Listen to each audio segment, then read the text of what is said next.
going? Not a thing. You know, it's getting me down eating in these hamburger joints. One thing you gotta learn, eat where the truck drivers eat. They know the right spot.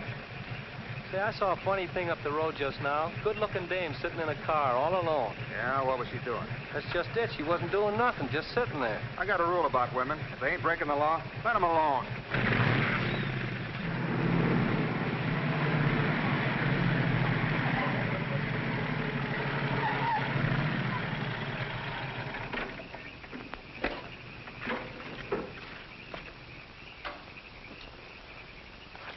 I didn't mean to disturb you, miss.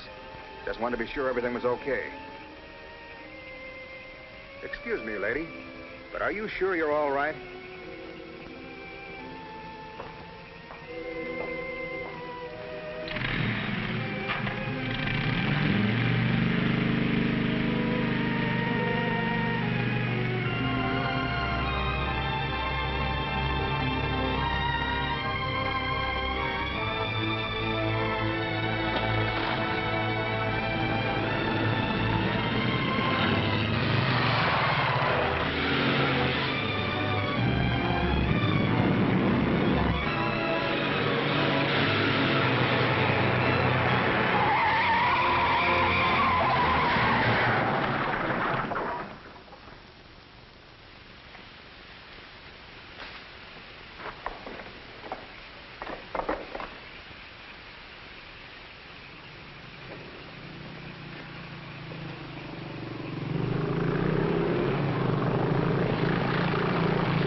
How is she? Luckier than she deserves. I just checked on her up the road. She was acting kind of strange then. I better call that ambulance. I doubt if it's serious, and I'm as good a doctor as you'll find at this time of night. Let's take her inside.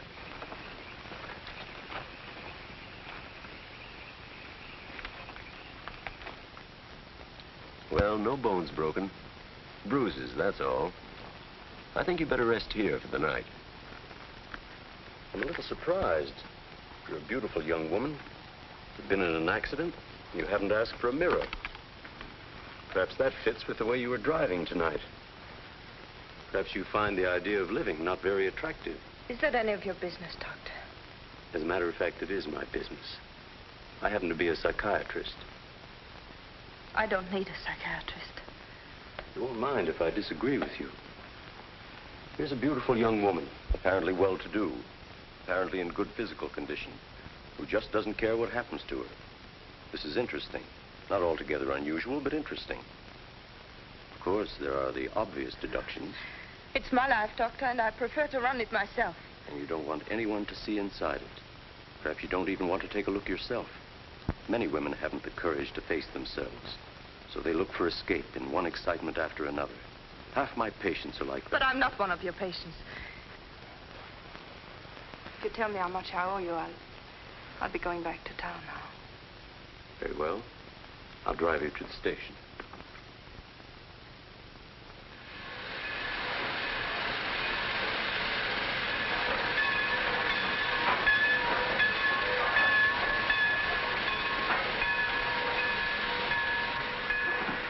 Miss Damien, you're an intelligent woman, not an idiot. Will you promise me one thing? When you get ready to throw yourself off Brooklyn Bridge, will you come and see me first?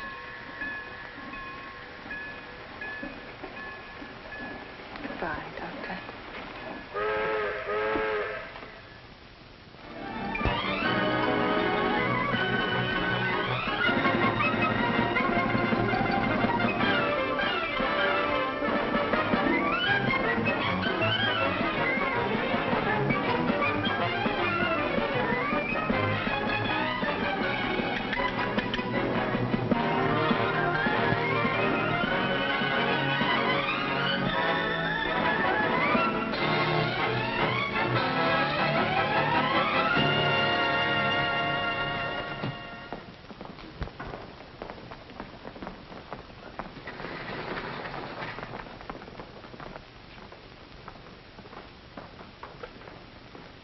Just what is our trouble? That's what I want to know. Our trouble is Miss Damien. Miss Damien again. She's as pretty as a picture and as stubborn as a mule. But this time, there's a lot more involved than just her opinion.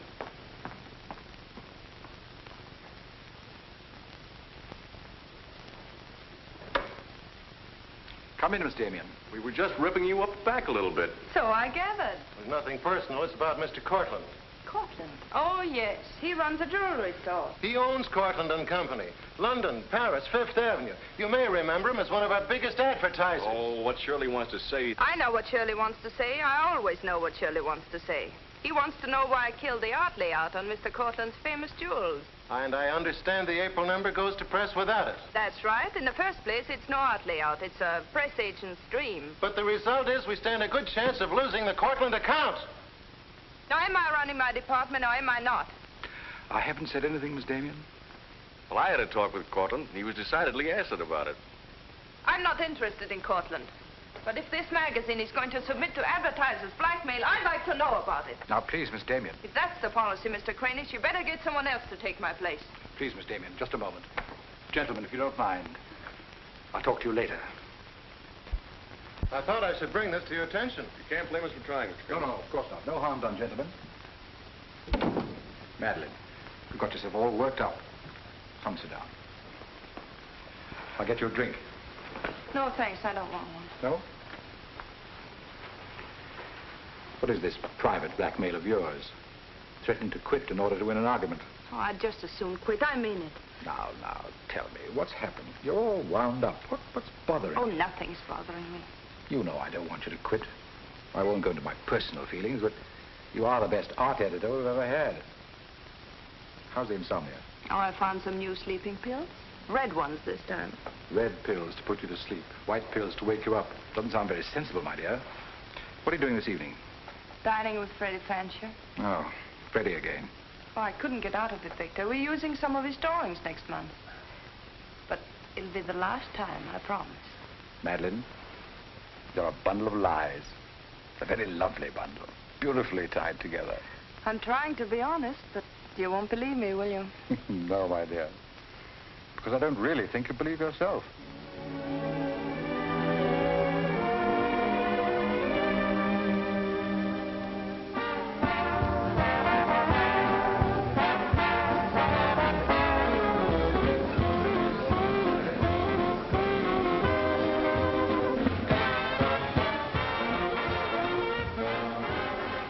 Why do you have to go back to that bore, Freddie Fancher? You haven't even given me a chance to make love to you.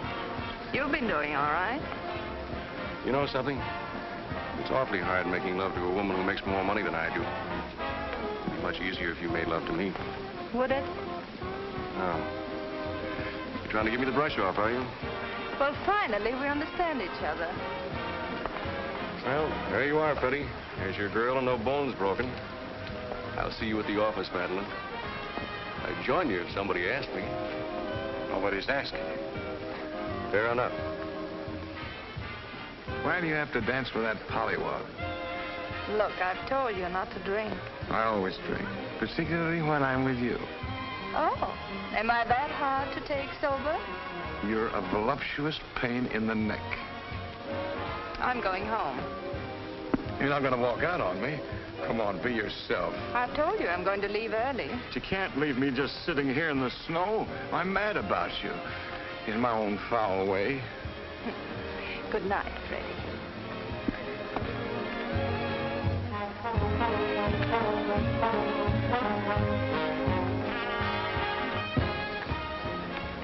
Any chance of getting a cab, Jim? I'll try, Miss Damien. Oh, Miss Damien, here's someone I know you're anxious to meet. Mr. Felix Cortland, one of our most prominent advertisers. How do you do, Miss Damien? How do you do? Mr. Garrett is the soul of tact, don't you think? He's just been telling me all about you. Oh, I hope he wasn't that blunt. Oh, you needn't worry. I always form my own conclusions. Can I give you a lift anywhere? My car's just outside. No, thank you. They're getting me a cab. Oh, I'm very sorry.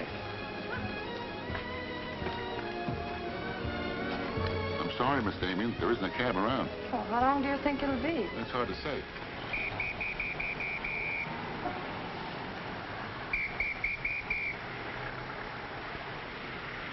Are you sure you don't want a lift?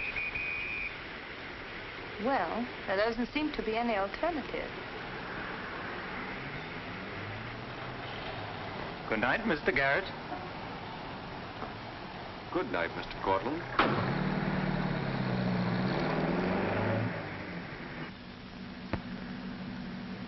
I wasn't very polite, was I? Neither was Garrett, for that matter. Oh, he always enjoys uncomfortable situations. You still feel uncomfortable? No. Frankly, I don't. Good, nor do I. You know, you're not at all what I imagined. No? No. The big international jeweler. I happen to inherit a business that runs itself very nicely. As a matter of fact, you don't look like an art editor. More like a work of art. That layout on your jewels is still a wretched piece of copy. I can only admire your good taste. And I'm still not going to... I wouldn't try and persuade you for the world.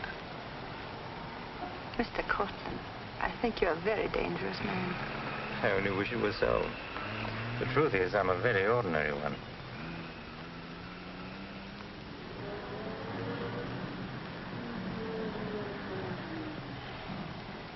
Oh, I'm sorry. I forgot to give you my address. It's my fault. I forgot to ask you. Won't you come in for a minute? No, I don't think so. Oh, but you really must see those jewels you've been insulting. They're much handsomer than the photographs. I'll need you in about 15 minutes. But I said I wasn't coming in. Oh, yes, so you did.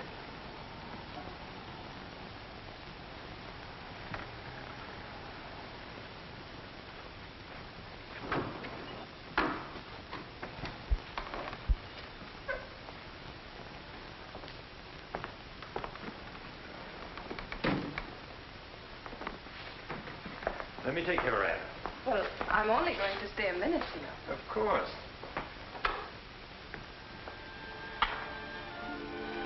What a wonderful room. I've had this place a long time. In fact, I'm pretty disgustingly rich. Don't you find that rather pleasant? Oh, it's not so hard to take once you get the hang of it. I think I know all the troubles that come with money. And all the pleasures. Well, have you got me all figured out? Only what I see here. Good books, fine pictures. Wonder if you ever look at them. Oh, but I do. I'm a lonely bachelor, and I spend hours here all by myself poring over old manuscripts. You don't expect me to believe that, do you? Didn't my father paint that? Was Stephen Damien your father? Uh-huh. That's very interesting. Is it? I remember when he came here to paint that picture of my mother. Everybody was fascinated by him, especially Mother. Father ended by chasing him out of the house. I'm afraid that's the way it usually ended. My father was very much in love with life. That's a Hungarian custom, isn't it? Not exclusively Hungarian. Weren't you going to show me your jewels? Oh, yes, of course. I'd quite forgotten. That's the reason we came in here, wasn't it?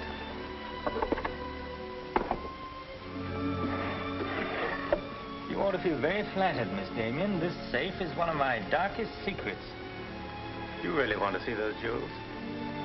Not particularly. I can't tell a brilliant from a diamond. Not one person in 100 can. But then very few people are intelligent enough to admit it. Thank you. How about another drink? No, thanks.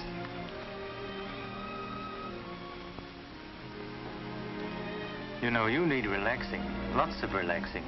I can hear your nerves snapping like rubber bands. I'm not nervous at all, see? You're a very curious mixture.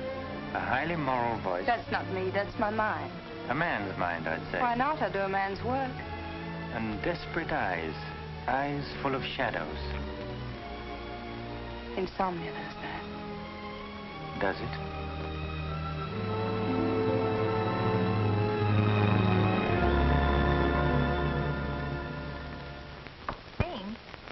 Miss Damien, give you her secretary. Miss Damien's office? No, Mr. Cortland, she's not here yet. Shall I have her call you? Yes, Mr. Cortland. Where's Glamourpuss? She hasn't come in yet. Well, who sent these? Mr. Felix Cortland. Mr. Cortland. It's very interesting. She never misses, does she? Mm-hmm. Jealous. If I'd given it any thought, I could have predicted it. Gladys, I won my bet. She's got a new boyfriend. I guess those dames gotta have new excitement all the time. Yeah, here today, gone tomorrow. Personally, I don't see what she sees in it all. Is that any concern of yours? No, Miss Damien. I didn't hire you to gossip about my private life. No, Miss Damien. Go get your money. You're through.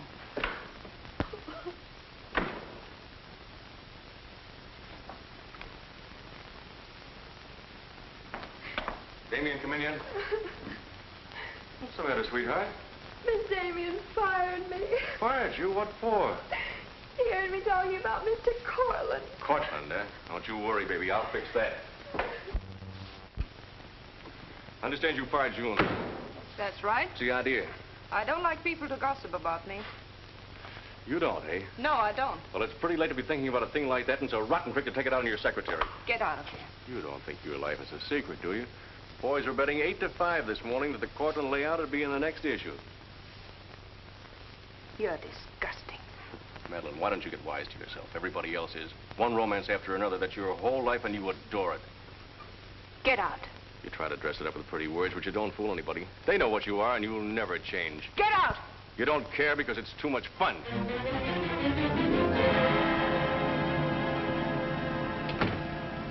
It isn't true. It isn't true. It isn't true!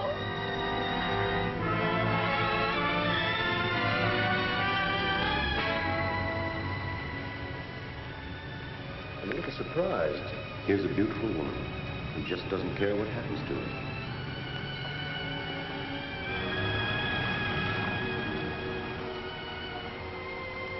Many women haven't the courage to face themselves, so they look for escape in one excitement after another.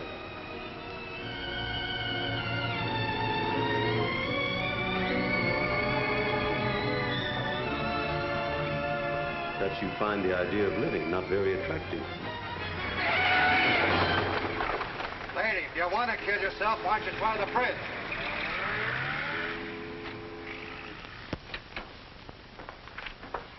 I'm glad I was right. An intelligent woman, not an idiot. Sit down. That's it. Now, if you feel like talking, just go ahead and talk. You're afraid, aren't you? Well, it's our job to find out why. To explore the shadows and throw light on what we find there.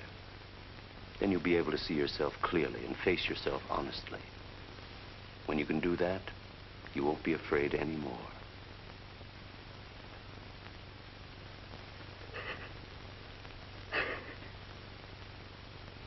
I was living with my father. Mother had left him before we came to America. I was 10. And to me, the way he lived seemed romantic and wonderful. He was a successful painter, and women adored him. He went his own way and did what he pleased. Just as you've been trying to do? I suppose so. But why? Did it make him so very happy? Oh, I was certain he was the happiest man in the world. Until he killed himself. And you couldn't understand why he did it. You understand now? I think I do. Did you ever do any painting yourself? I used to. Why'd you give it up? Oh, didn't pay enough. And besides, I didn't want to be like my father. I wanted my own life. And have you been living your own life? Of course I have. The kind of life you really want? I don't know. I don't know. Don't you think you've been hiding from yourself? Did you ever try and discover the person you really were, deep down underneath? I never cared to. I'm not so sure I do now. In that case, I'm afraid I can't help you. But of course, that's entirely up to you. Shall we go on then?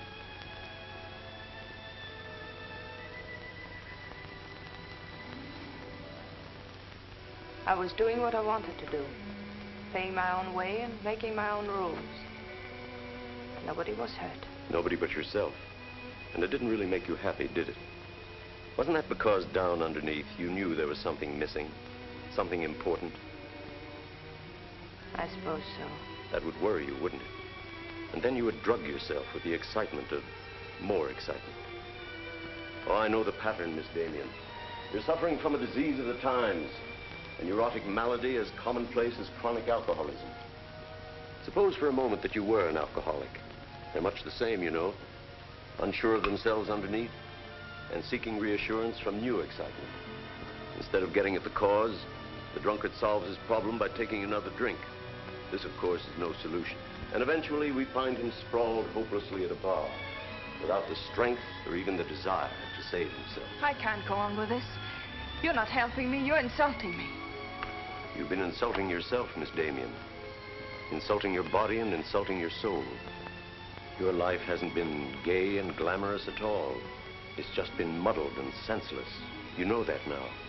And if you really want to change it, you can start right away. Now it's up to you.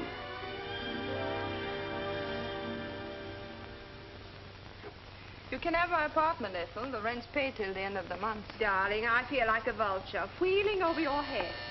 I'm not in, whoever it is. Miss Damien's office. No, she still hasn't come in, Mr. Cortland. Well, I don't know exactly. Later in the day, Did he hang up? Yes. Good. Let me call him back, darling. You may be sorry later. Everything in this file returned without comment. This I would ask to see more of their work, and these you may be able to use. But you haven't given me your new address. I'm not giving it to anyone. Hello, Madeline.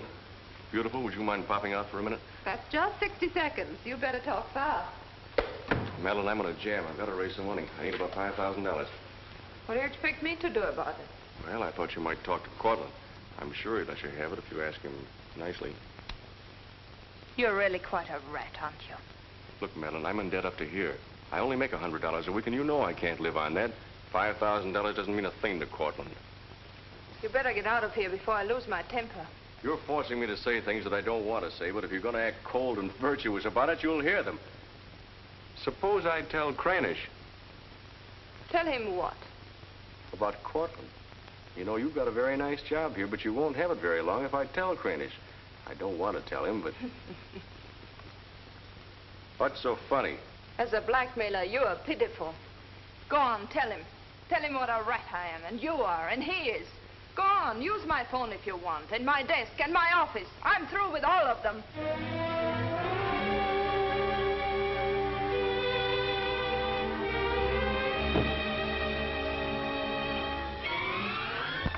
Boulevard Magazine. No, Miss Damien hasn't been back. Just a moment, please. I'm sorry, she doesn't work here anymore. You might try at her home. Waldorf Apartments. Waldorf Apartments? Miss Damien? Oh, no, she gave up her apartment. Why don't you try the post office? Dahlgren? Dalton? Dalton? Damien. Herr Richard Caleb, 137 West 50th Street. Well, I've nothing to do except that Miss Damien has taken my advice as a doctor. She'd been living in an area of infection, and she's removed herself from it. I take it you consider me part of the general contamination. Now, you've come here for information, not diagnosis. I usually charge a fee for insulting people. I'm willing to pay for data of any kind. Yes, I gathered that. But I've nothing for sale. I suppose you're being very ethical, but I'd like to talk to Madeline. In your presence, if you wish. Miss Damien is living under a different name in a different world. She told me to tell you, if you inquired, that she was busy growing a new soul. Now, would you please keep off the grass? Goodbye, Mr. Cortland. Bye, Doctor. Doesn't it ever worry you, playing the almighty in this fashion? Not particularly. I'm used to it.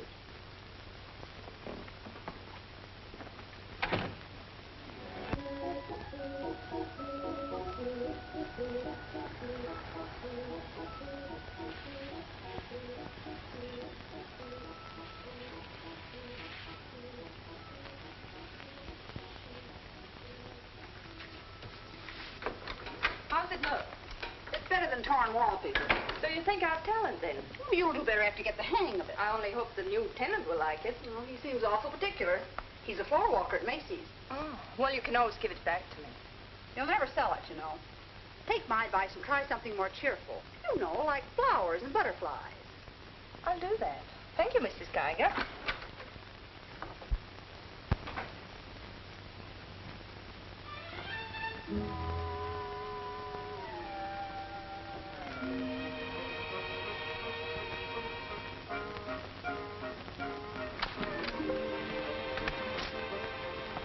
Thanks. You saved my life. Is this yours? Yes. Mrs. Geiger would scalp me if she knew I kept mice in my room. Well, why do you keep mice in your room? Oh, pathologist, part of my homework. I really shouldn't bring these fellas out of the lab, but, well, I got kind of attached to this one. Oh, thanks again. Hey, women are supposed to scream. Aren't you afraid of mice? Well, no, but next time I'll scream.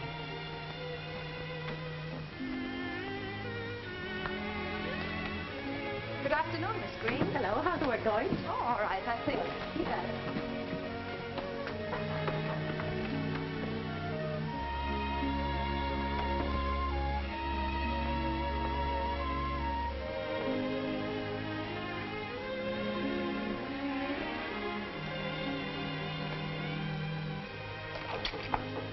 Come in. Hello. Hello. Say, you're an artist, aren't you? Well, I don't know. Oh, Mrs. Geiger said yesterday that you were. She's an authority if I ever saw one. I was wondering, could you do a job for me?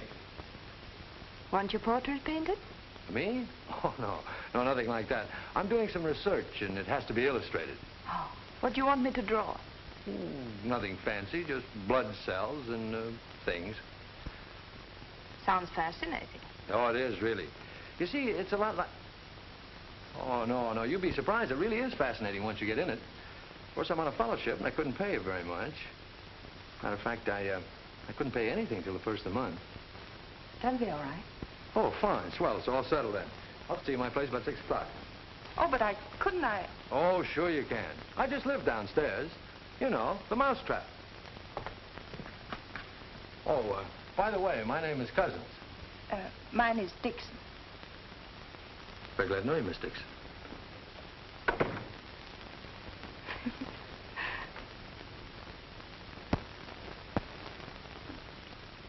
Just what am I drawing? Am I allowed to find out?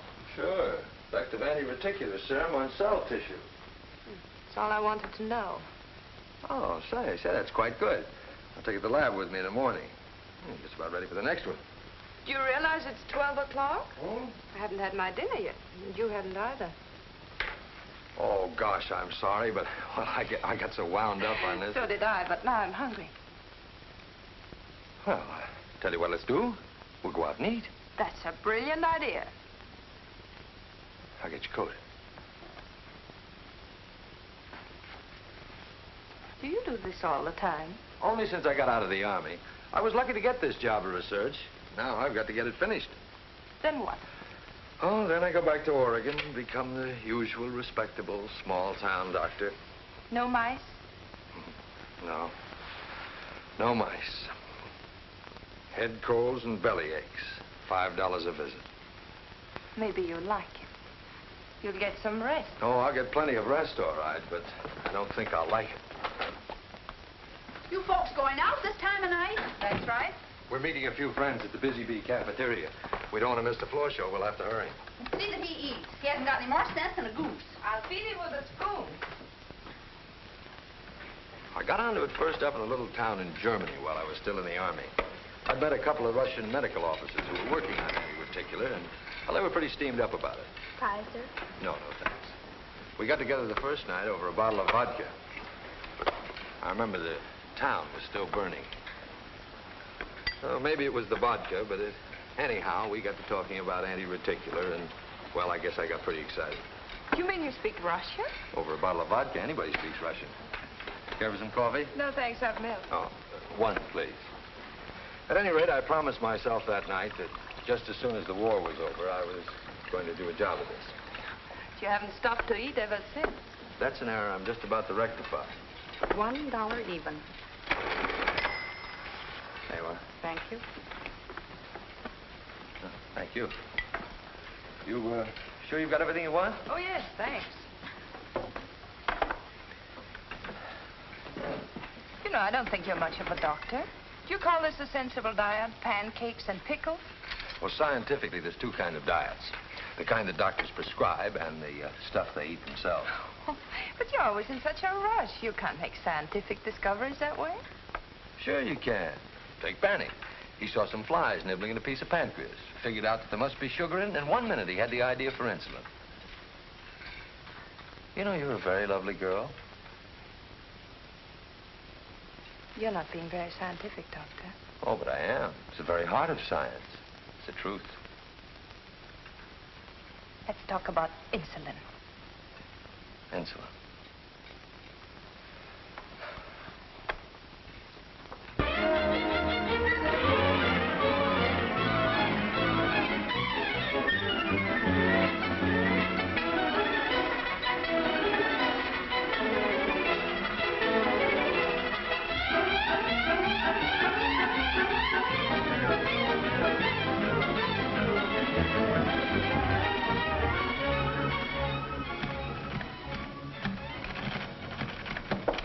Come in. Hello. Hello. Say, did you buy these new manuscript covers? Yes, are they all right? Oh, sure, they're fine. How much they cost? Oh, nothing at all. Something like 20 cents. Oh, nothing at all, huh? You know you can buy a pair of good mice for 20 cents? David, I have some wonderful news. I just sold a picture. No fooling. Who bought it? The floor walker downstairs. He said it's almost as good as a photograph. Well, the man has great taste. Oh, I think it's wonderful. I'm proud of you. And I'm a little proud of myself, too. David Cousins on anti-reticular. Oh, David, it looks fine. It's important, isn't it? I mean, not just to you, but really important. Well, it won't cure all the ills of man or beast, but yes. Yes, I think it may be important. And I also think that I better hand it in before I start changing it again. Like to come along? Oh, could I? Well, sure. Why not? I think you've been drawing blood cells long enough. It's time now for you to meet one of them face to face.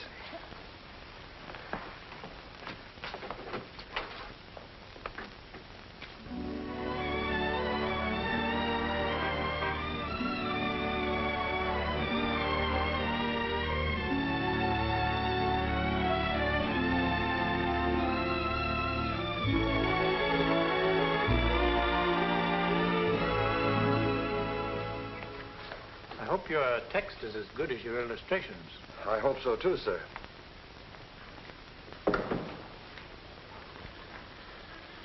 Well, that's that. You didn't tell him they were your drawings, did you? I didn't tell him they weren't.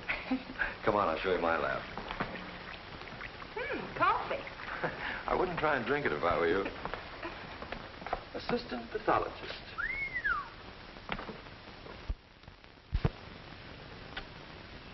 Well, this is me. How do you like it? Oh, I think it's wonderful. But how do you find anything in this place? Been here for 6 months and I haven't lost anything yet. Doesn't matter anyway. If the boss okays my research, I'll be out of here in a week. Back to Oregon? Yes, back to Oregon. All that way just to make a living. Is it as bad as all that? Oh, what's the use in kidding, Madeline? I'm so much in love with you, I can't see straight. I haven't done any work in here for days. I just sit around waiting until I can see you. I know. Because that's just what I do. Wait to see you. Darling. Oh, darling, I never felt like this about anyone before. Tell me, when did you first know? Oh, when I first saw you, I think. Yeah, me too. I'll never forget you standing in that hall with a mouse in your hand. Only I didn't know then what was happening. I thought I had the flu. Will you marry me? Oh, David. Well, will you? We don't know each other. I mean, you don't know me. Oh, but I do. Of course I know you. Now, what do you want to know about me? David Cousins, M.D., University of Oregon, Captain Medical Corps Reserve, young, healthy, and very much in love. Will you marry me? Oh, please don't ask me now. Well, I've got to ask you now. I want to marry you now. Please give me time, David. I'm all mixed up. I'd like to go home now. All right.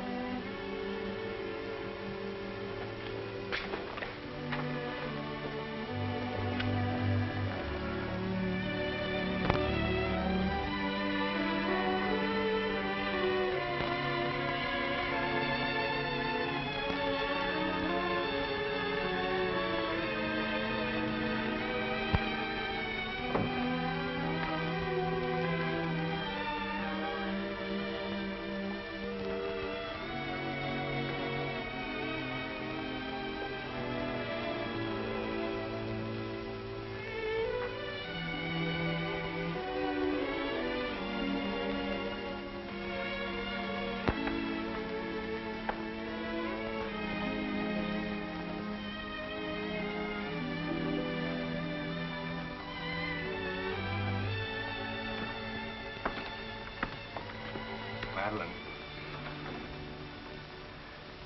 You haven't answered a rather important question I asked you. I can't say no, because I wouldn't mean it. Darling.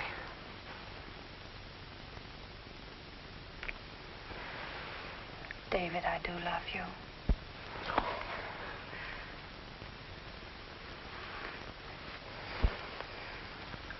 Good night, darling.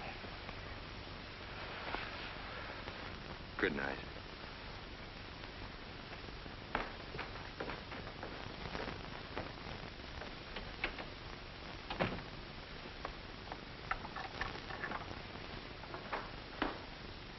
Hadn't you better close the door?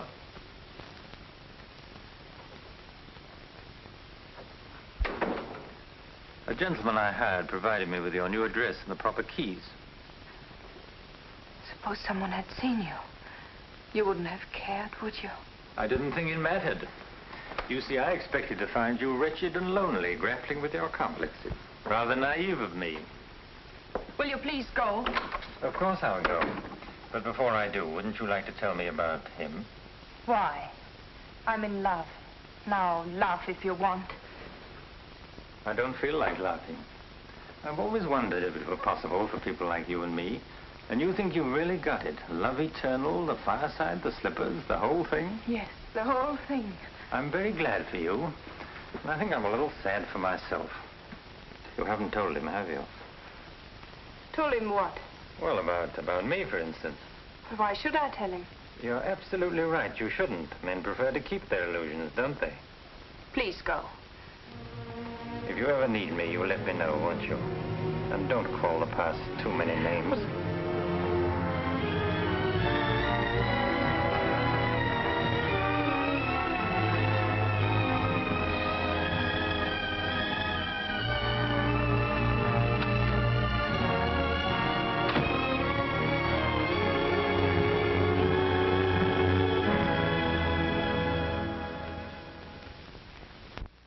You say. I'm going to marry him just as soon as it can be arranged. You want to run away from your problem? I'm not running away. Are you? You're looking for security from someone else instead of building it within yourself. But I love him. I can't talk to you if you don't believe me. Falling in love doesn't cure everything overnight. What do you mean? Let's be honest. There's a side of you that hasn't fully changed. Isn't that true? That is true, isn't it?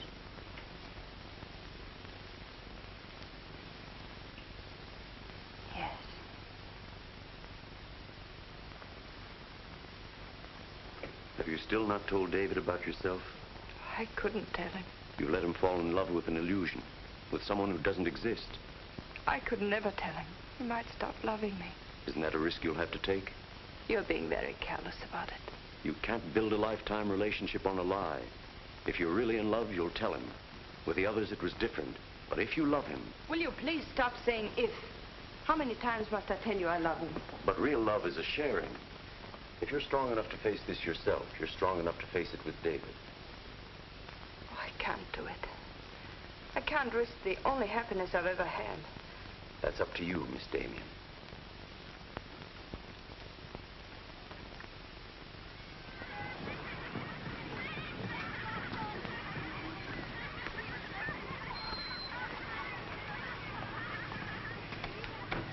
Hi. Hello, darling. You're home early, aren't you? Well, I didn't get fired, if that's what you mean. Dr. Lutz read my paper. Really? What did he say?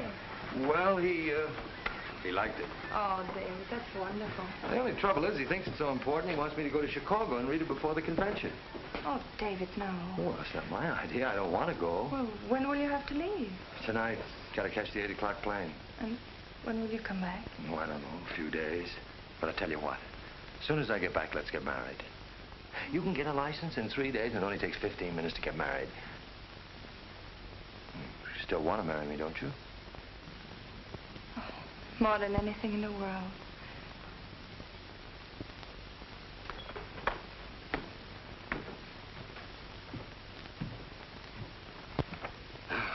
You know, I'm going to feel kind of silly at that convention. Of course, it's a great honor and all that, but You realize that I'll be talking before some of the biggest men in the field? What's the matter, darling? Nothing. I was just thinking how I'd feel if you didn't love me. Oh, don't be silly. Not a chance. David, could you ever stop loving me? Oh, that's really a gruesome thought. Of course not. Even if there was a reason? The world is bothering you. Nothing. I just wanted to be sure. Sure about what? That you loved me and not an illusion you built up about me. Scientists can't believe in illusions. I believe in you. You're the best thing that's ever happened to me. 4 shirts. I wonder if that'll be enough. Come to think of it, it'll have to be. That's all I've got. Socks? Well, that just about does it. Madeline, was there something special on your mind? Something that you wanted to tell me? Just that I love you, that's all.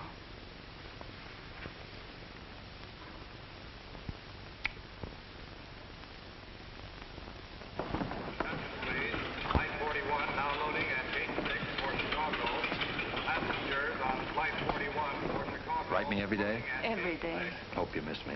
Hope you suffer like a maniac. I will, I promise. Oh, gosh, I hate to leave you. You know, I'm going to be jealous. Jealous of what? Oh, I don't know. Nobody, everybody. Just jealous. Darling, I belong to you, don't you know that? I'm only alive because you love me. We'll be married the minute I get back. Well, look who's here. If it isn't Madeline. How are you? It's been a long time. David, this is Mr. Garrett. I used to work with him on a magazine. Howdy, Garrett. I quit the racket, though. Or perhaps the racket quit me. Garrett's doing some confidential work for me now. How are you, Miss Dixon? This is Mr. Cortland, David. Dr. Cuss is my fiancé. You're a very lucky man, Doctor. I think so. Well, goodbye, Miss Dixon. My congratulations to you both. Oh, thank you. Good night. Good night. I don't believe a minute of it, do you? Garrett, you're a very cynical man. You don't believe in true love. You don't think Madeline does either, do you? I don't know, but I've always been fascinated by miracles.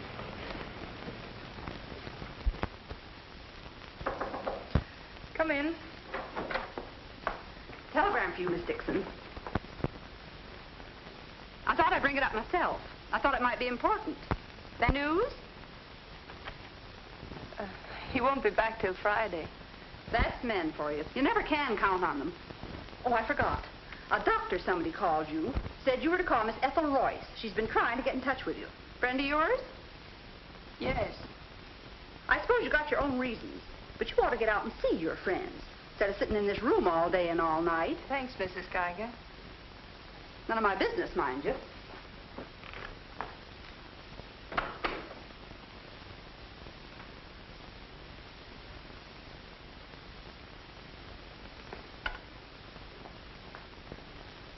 Ethel, this is Madeline. Madeline. Darling, but this is really a voice from the dead. I pestered that doctor of yours for hours. I just have to talk to you. Well, what about? Will you remember that art supplement, the one you started? Well, I do need your help, dear. I'm in an awful mess. Sorry, dear. I'll never come into that office again as long as I live. Oh, but I wouldn't ask you to do that. Just meet me somewhere. It'll only take an hour, I promise. Well, if it's just the two of us. All right. I'll be there at 5. Oh, so relieved. We were really desperate. Wonderful. I'm just dying to see you. Bye, dear. She'll do it. Good. Wonderful thing, professional pride. It never dies. How'd you sound? Awful. What do you expect? Too bad. Victor, I don't want you to be there. Wouldn't think of spoiling your reunion, my dear. I don't trust Madeline, doctor or no doctor. Nor you either, my sweet.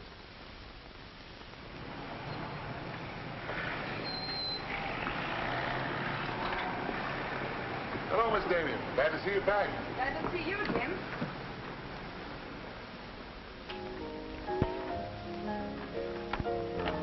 Hello, Luigi. Is Miss Royce here? She just came in, Miss Damien. We missed you, Miss Damien. Have you been away? No, but it's nice to be back just the same. Hello, Ethel. Darling, you look wonderful. A little pale, but so interesting. You know, I can't stay very long. Oh, I understand, dear. We'll get right to work. The usual, Miss Damien? Well, I don't know, Carl. You'd better. Wait till you see the mess I'm in with the supplements. All right, Carl. Darling, I'm just dying to hear what you've been up to. You must tell me everything. But there's nothing to tell. Come on, let's go to work.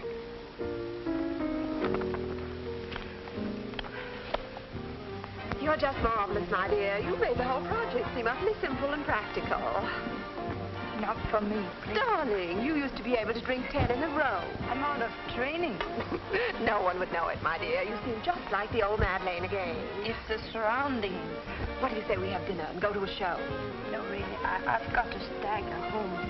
Madeline, my dear, this is a surprise. Victor, hello. What good fortune running into you like this? Do you mind? Don't let us fool you, Madeline. You heard me making the date with you. It's true, but I'll deny it. Frankly, I wanted to have a look at you. You look very dashing for a hermit. Thank you. We've all missed you desperately, haven't we, Ethel? As though our little hearts would break. What about a drink with your old boss? I've had Fees, 3, whatever it is. I've got all the data we need on the supplement. Good. What about the data on Madeline? No data. Now, if you'll excuse me, I You really can't go now. Look who you'll run into. He's seen you. Mr. Garrett no longer graces our staff. What happened? It got to be utterly gritty. Say nothing of a slight discrepancy in his accounts. Mr. Garrett believes that the world owes him a gay life, no matter who pays for it. Well, hello, stranger. How are you? Wonderful. Nobody here seems particularly glad to see me. Should we be? Oh, well, it's been nice knowing you. There goes one reason for my ivory tower. What? Darling, I'm constantly running into men who adore you. Slews of them. Hated them all. I know what you're thinking. I had an odd way of expressing my distaste. Not odd, darling. Shall we say just, moody? Well, here's to memory.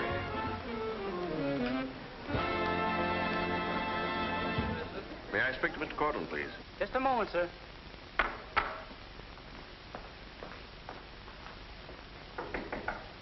Just a minute.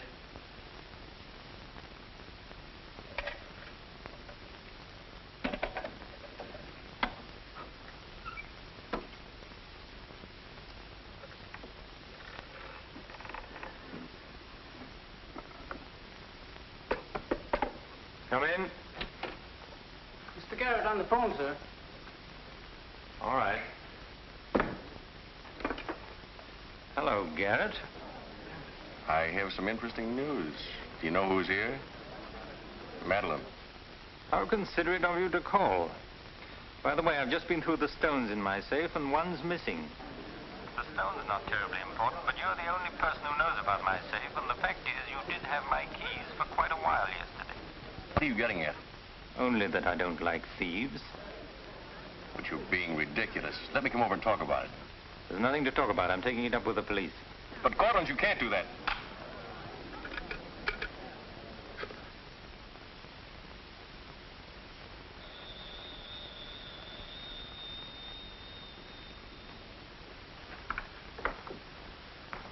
Mr. Garrett again, sir. Tell him I've gone out. I'm sorry, Mr. Cortland has just left.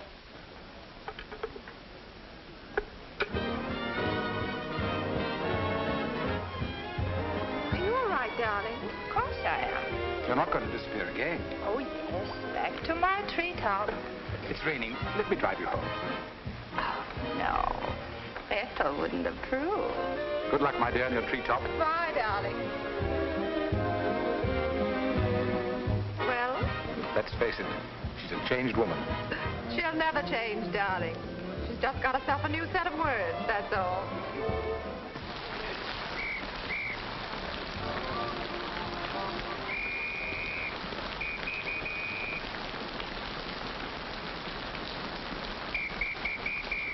Madeline. Hop in. No, thanks. I'm waiting for a cab. Don't be silly. There are no cabs. You'll get drenched. Please. I'll drop you off. I'm going home alone. Come on, in you get.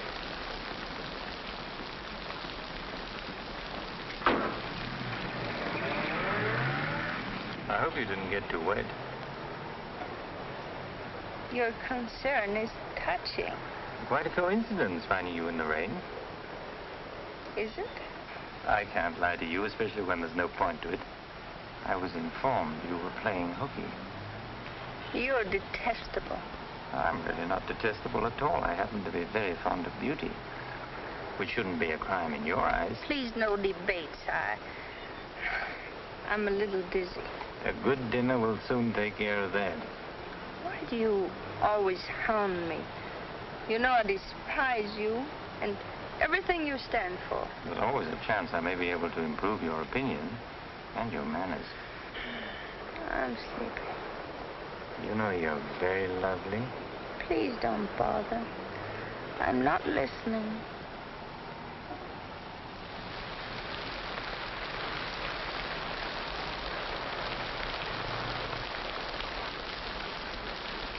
Where are we? Don't you remember you visited here once upon a time? You're foul. You said you were taking me home. You forgot to mention the subject. A significant omission, as your friend Freud would say. Come on, I'm getting soaked. That launch you. I'm going home. Right after dinner. Think how wonderful you'll feel when you slap my face.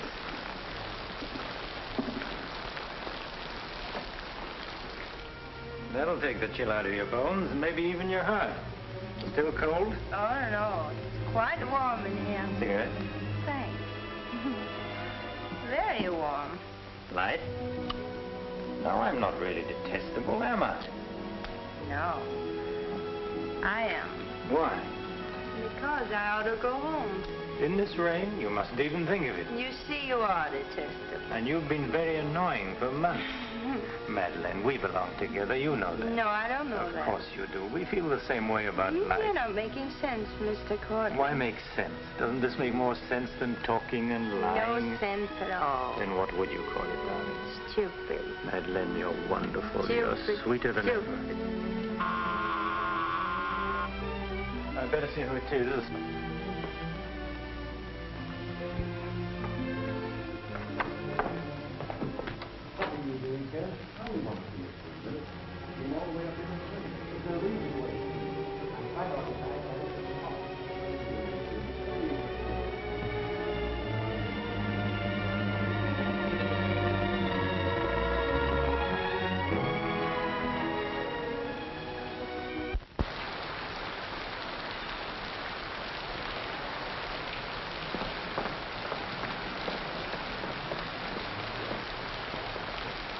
But I tell you, I'm going to raise the money. I'll pay you, honestly. I don't like dealing with thieves. That's a job for the police. If you swear out a warrant, you'll never get a dime. Look, I didn't sell it. I just had to have some money temporarily. Here's the pawn ticket. I'm not interested in pawn tickets. Good night, But, Captain. Carter, you've got to give me a chance. I said good night.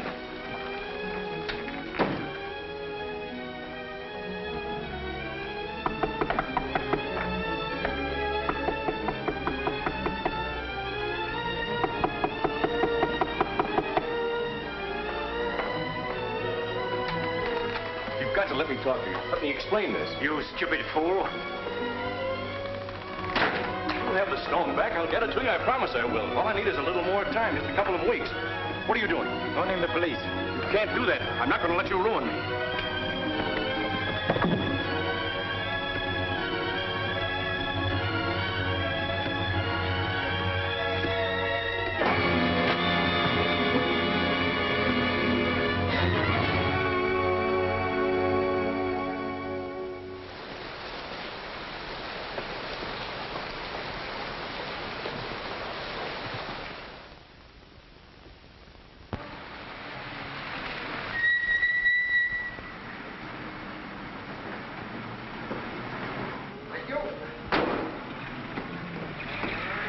You're looking very lovely this morning, Mrs. Geiger. You wasn't expected back until Friday. That's what I like. A cheery welcome home. Miss Dixon upstairs? I haven't seen her this morning. Who is it?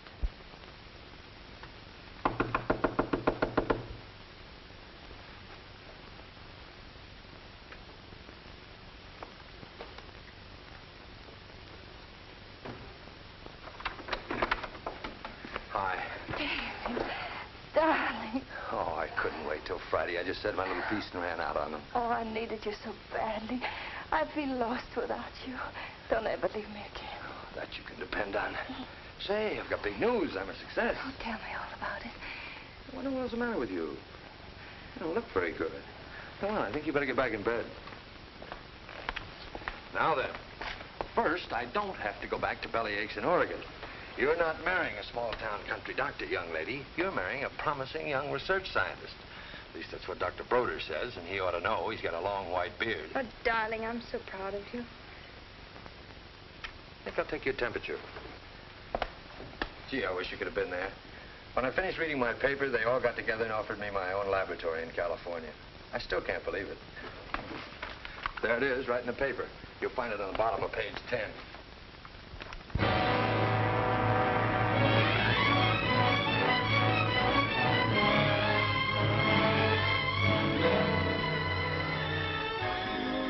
He makes you feel that you're really important. You know what he said to... Madeline, what's the matter? David. Oh, darling, you're cold as ice. You've got a chill. You stay right here. I'll be back in a minute. Oh, don't go. Don't leave me. I'll only be a second. I want to get a hot water bottle and some more blankets.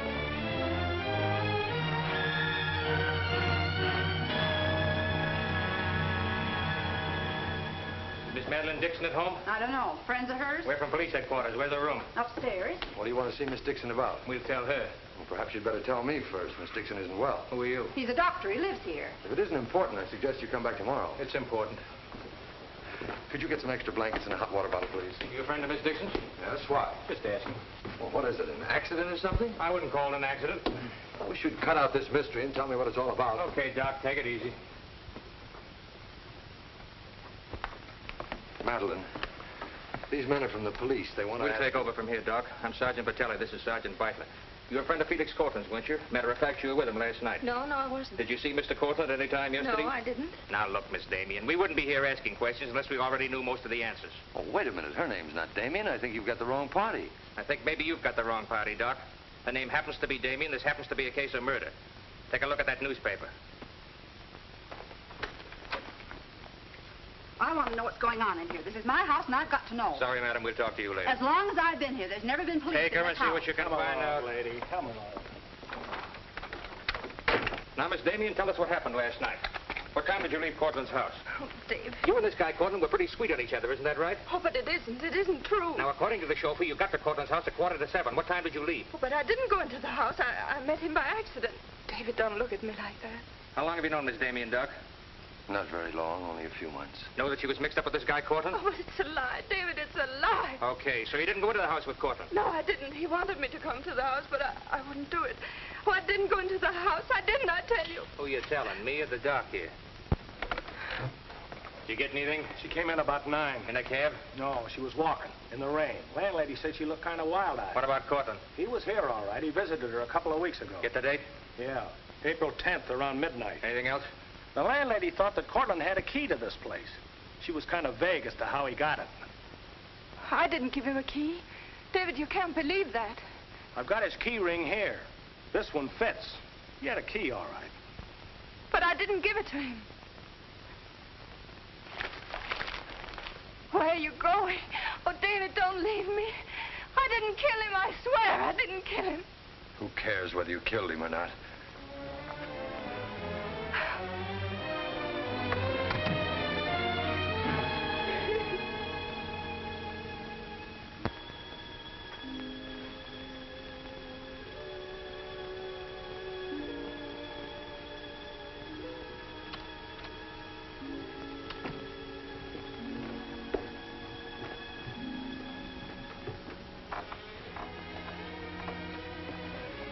Could I see him for just a minute? Well, it isn't regulations.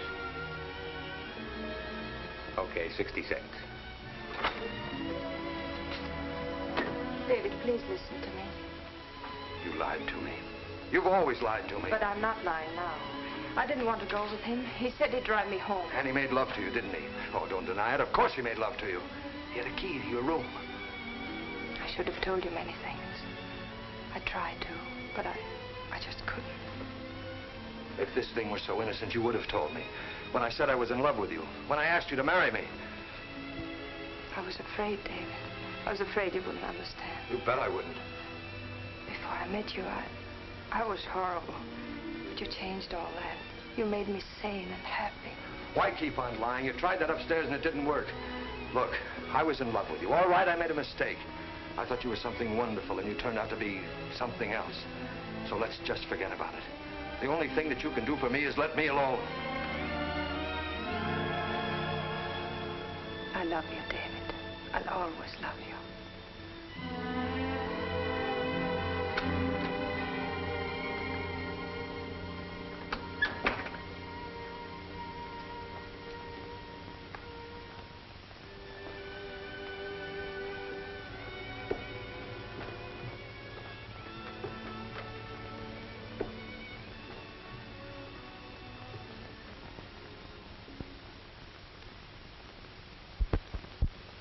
And so, ladies and gentlemen of the jury, the prosecution will prove beyond a shadow of a doubt that Madeline Damien is guilty of the premeditated murder of Felix Cortland. We will prove that she was in his apartment the night he was murdered. We will prove that her fingerprints are on the table lighter with which he was murdered. And we will prove further that she had a motive for the murder. For after all, this is a very simple story. To one man, Dr. Cousins, she was a pure and noble woman. To the other, Felix Cortland, an irresponsible light of love. Too self-indulgent to be faithful to the man she wanted to marry. Too weak and lacking in character to break with Cortland. Her twisted soul was bent on a heartless deceit. To make one man believe what all others knew to be a lie. And when Cortland threatened to expose her, she went to his apartment to plead with him in the only way she knew. She embraced him. She made love to him. And when, in spite of that, he threatened to expose the lie that she was living, she silenced him forever. Ladies and gentlemen of the jury, the state asks you to find Madeline Damien guilty. Guilty of murder in the first degree. On the night Mr. Cortland called on the defendant, did you let him into her apartment? I certainly did not. How did he get in then? He must have had a key of his own. The key of his own? Where was the defendant when he arrived? Out to the doctor, I suppose, pulling the wool over his eyes.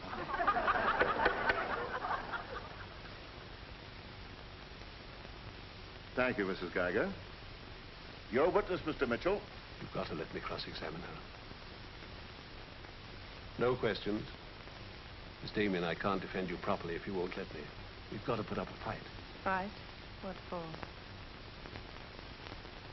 And now, Mr. Garrett, just what was the nature of the work you did for Mr. Cortland? Well, most of it was personal. Confidential secretary, I suppose you'd call it. And in that capacity, you were in a position to learn a great deal about his private life?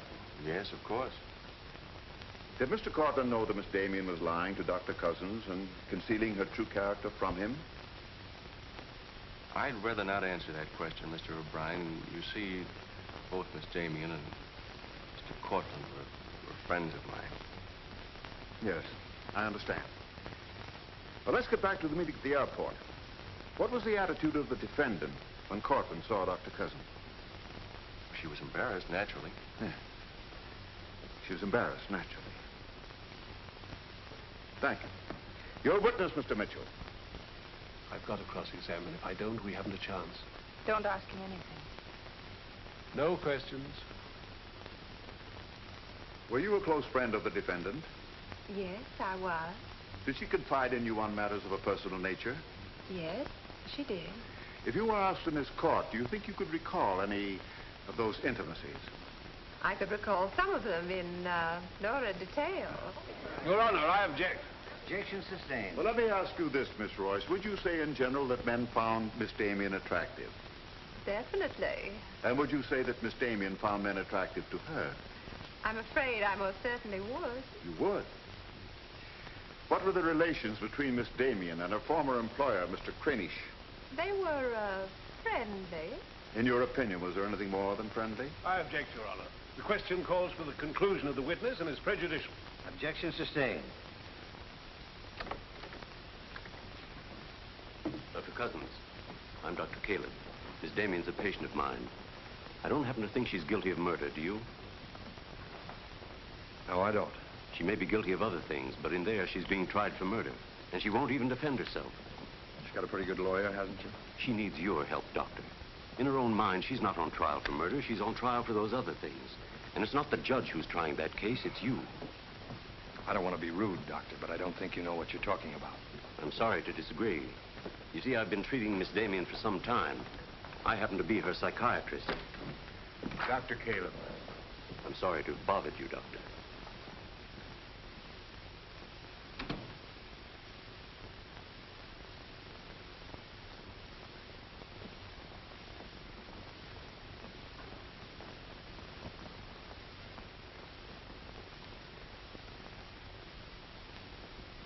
Your name, please?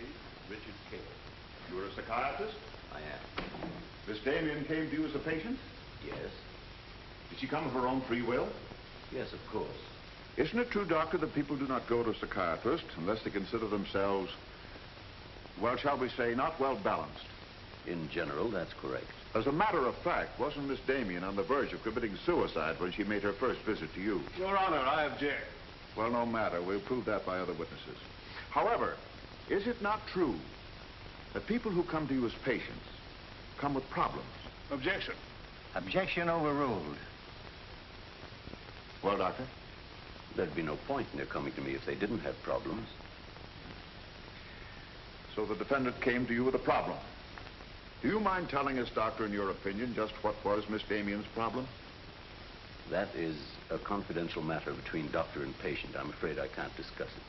Well, during the course of your treatment of Miss Damien, did you ever discuss her relationship with Dr. David Cousins? Yes, we did. Well, bearing in mind the fact that she's engaged to be married to Dr. Cousins, do you think she was as frank with him as she should have been? As a matter of fact, I urged her to tell him everything. And did she? Not to my knowledge. Well, why not, Doctor? Why didn't she? I'm afraid you'll have to ask Miss Damien about that. Did you ever meet Dr. Cousins? Yes, just a few minutes ago.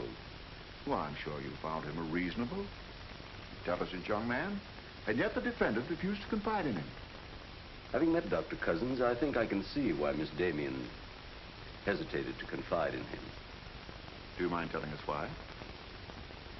It's my impression that Dr. Cousins hasn't the capacity, either emotionally or intellectually, to understand a problem like Miss Damien's.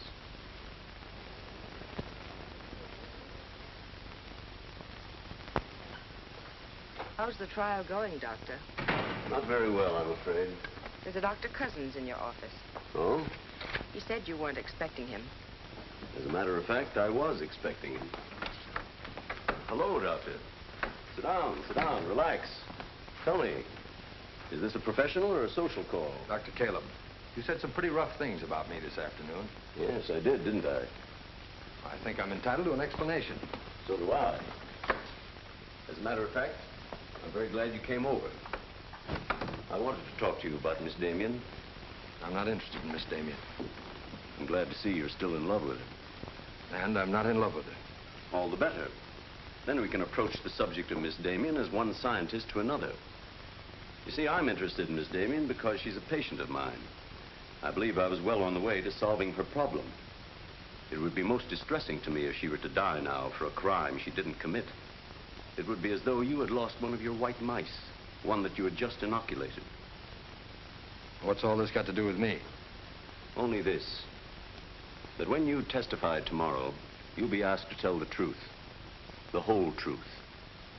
The whole truth about a human soul is a complicated proposition. Now, I'm not going to tell you anything about Miss Damien that you haven't already heard. But isn't it possible that you've picked up a few stray facts and added them up to a conclusion that's entirely wrong?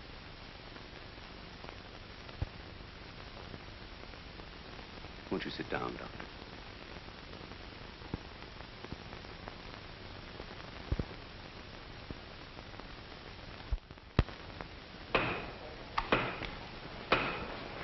Hear ye, hear ye, hear ye. The court is now in session. Call your next witness, Mr. O'Brien. Dr. Cousins, please. This will be their last witness. You've got to let me put you on the stand. I tell you quite frankly, Miss Damien, if you won't testify, we haven't got a chance. Raise your right hand. You solemnly swear to tell the truth and the whole truth, nothing but the truth, so help you God? I do. Please be seated. Your name, please. David Cousins. Under what name did you know the defendant? Madeline Dixon. Did she ever tell you her true name? No, sir. Did she ever lie to you about her identity? Yes, sir. How long did she continue to lie to you? Till the morning the police came. Did she ever tell you about her relations with Cortland? No, she didn't. You proposed marriage to the defendant and she accepted you? Yes, sir. And still she didn't tell you about Cortland? No, sir. When did you first know of the true relationship between them? Same morning, the morning the police came. Oh, I see. Then from the moment you met her until the day she was taken into custody, you didn't know the truth about her character. I object, Your Honor. Mr. O'Brien, haven't you covered your point? Well, Your Honor, I'm merely trying to clarify for the jury the true nature of the defendant's motive. Proceed. Thank you. One more question, Dr. Cousins. If you had known the truth, would it have affected your love for the defendant? Your Honor, I must protest. Let him answer. Objection withdrawn. And now, Dr. Cousins, if you had known the truth, would it have affected your love for the defendant?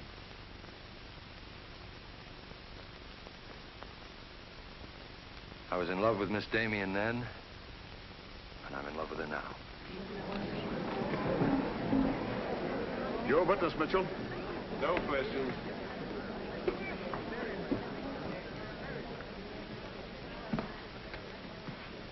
Did you really mean it? Yes, I really meant it. I can't believe it. Now will you let me put you on the stand?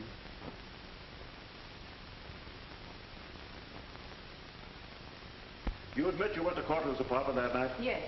He made love to you? Yes. Did you have any conversations about Dr. Cousins? No. Positive?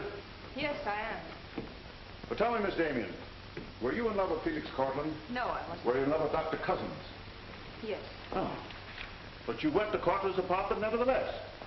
Yes, I told you that. You were in love with one man, yet you chose to visit the apartment of a man you didn't love. Did you go of your own free will? Yes. Mr. Cortland didn't force you or threaten you? No. Then why did you visit him? I don't know. I made a mistake. You made a mistake. As you've told us on several occasions that you and Mr. Cortland were interrupted by a mysterious intruder. Can you tell this jury anything definite about that person? Anything at all?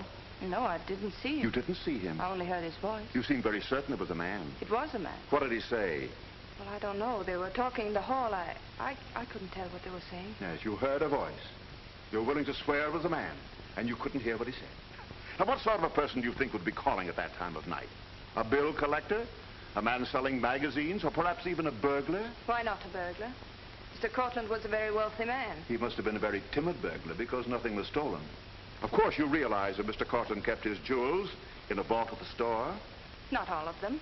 He kept some at home in his safe. Safe? What safe? The one in his living room? You didn't by any chance see that safe, did you, Miss Damien? Yes, I did. The court, please. This is the first we've heard about a safe. I asked for a recess to examine the apartment. Well, Your Honor, we've been all over the apartment. But if there is a safe, and if it has been robbed... Gentlemen, court is adjourned until tomorrow morning. I suggest the district attorney and attorney for the defendant examine the apartment together.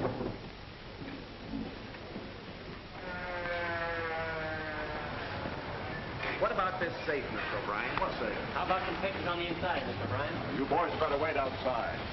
I may have a statement for you when I come out. Mr. O'Brien. Huh? Mind if I tag along? I don't know why you're sure. The fine witness you turned out to be. Couldn't help that, sir. All right, Garrett, where's the safe? Me, Mr. O'Brien? I don't know of any safe in here. I didn't think you did. If you want an unbiased opinion, I don't think there is a safe. Well, here's a learned counsel. Perhaps he knows. Where's the safe, Mitchell? My assistant's checking the location with Miss Damien. He'll be along in a minute. Oh, you're on a dead one. While we're waiting, maybe Mr. Garrett could tell us where the safe is. I've asked him, he doesn't know. I don't understand that, Mr. Garrett. You were very close to Cortland, weren't you? That's right. I'm sure if there's a safe in here, I would have known about it. At least I would have seen the key to it. The answer's very simple. There is no safe. What did you find out? I got the dope on him, Mr. Mitchell. Splendid. It's over here in this bookcase. You were wrong for once, Mr. O'Brien. Could be. What do you know about that? Have you got Cortland's keys? There they are. Thank you. That looks to me very much like a safe, Mr. O'Brien. Yes, it does, doesn't it? But not like a safe that's ever been robbed. I don't think a good burglar would leave those behind. I guess we're right back where we started from. Well, I've seen all I want. How about you, Mitchell? You win this round. Lock it up, sir. Yes, sir. See you in court, gentlemen. Can I give you a lift, Doctor? No, thanks. Sergeant, I have some papers here, Mr. Cortland's I'd like to put in order. Do you mind if I stay? It's all right with me. We're finished with the place. Thank you very much. Anything I can do for you, Doctor? Oh, I was just curious about something. I've never seen a safe like that before. One that operated with a key. Come to think about it, I guess I haven't either. Normal assumption about a safe is that the lock works on a combination. Yes, I guess most of them do. I was wondering how you knew that this one worked with a key. You said you'd never seen the key to it. Did I say that? Uh-huh. I guess I must have said something I didn't mean. Oh, I see. There could be another explanation. Really? Yes. That you were lying when you said you'd never seen the safe before. You're not serious, are you, Doc? I'm a scientist, Mr. Garrett. When we get hold of an odd fact, we consider every possible explanation. We make some of our most important discoveries that way. Well, it must be fascinating work. Yes, it is. Suppose I had known about that safe, which I didn't. What would that prove? Frankly, nothing. But it does suggest a theory. You were very close to Cortland. You knew about the safe. Maybe the safe was robbed. Perhaps he found out about it. He was quarreling with a man in the hall the night he was killed. Maybe that man was you. That's a very interesting theory. Yes, isn't it? Well, as I said, I'm a scientist. When we hit on a theory like that, the next thing we do is to test it. That's all I'm doing. I see. Then you won't mind having a little talk with the police? Why, no. Why should I? Fingerprints. But then, of course, if you've never seen the safe before, you won't mind them checking it for yours. Oh, certainly not.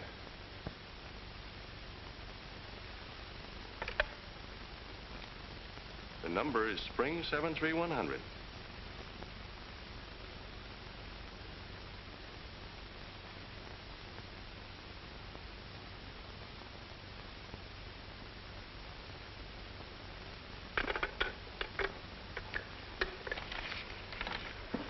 Okay, Doc.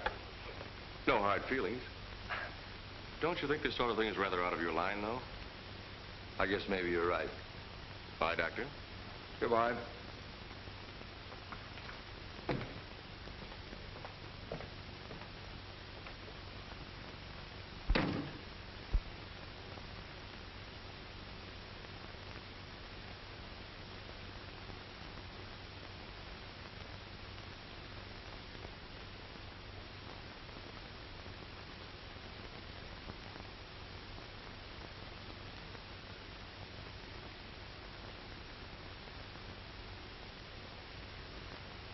Spring 73100, wasn't it, Mr. Garrett?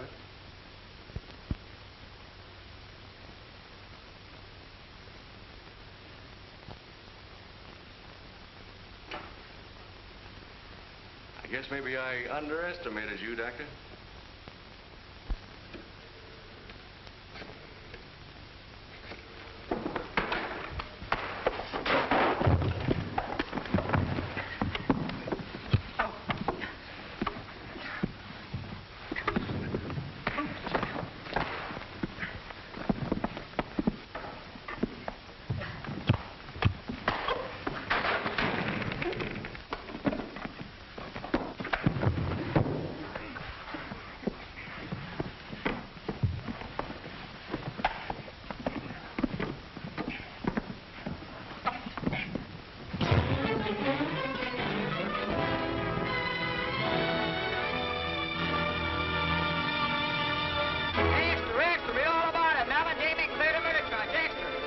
From the Associated Press newsroom. Bulletin.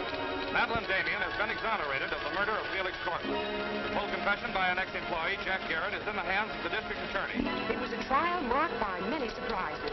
Notably, the beautiful defendant's startling disclosure of the jewel vault hidden in the apartment of the late diamond importer. The beautiful Madeline Damien goes free, and Broadway is tipping its hat today to the young doctor who engaged the murderer in a battle royal. Miss Geiger, I've been looking for Miss Damien. Have you seen her? She's gone. She asked me to give you this. Gone?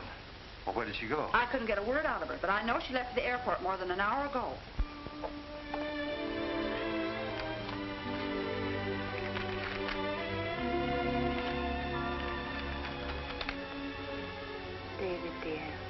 I can still hear your voice in that courtroom, and I'll never forget what you said.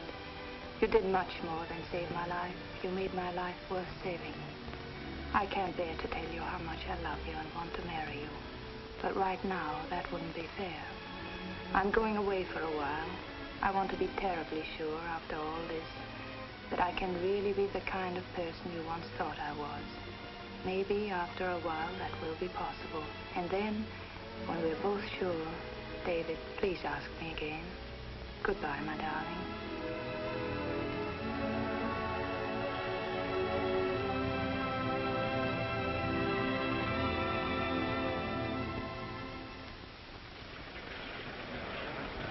Passengers on Flight 41 boarding at Gate 6. Will you try and see him once in a while? Of course. You see, I want to be sure of myself. I'm sure of you. Are you really? After what you've been through, I'm very sure. All aboard, please. Goodbye. I still think you're making a mistake.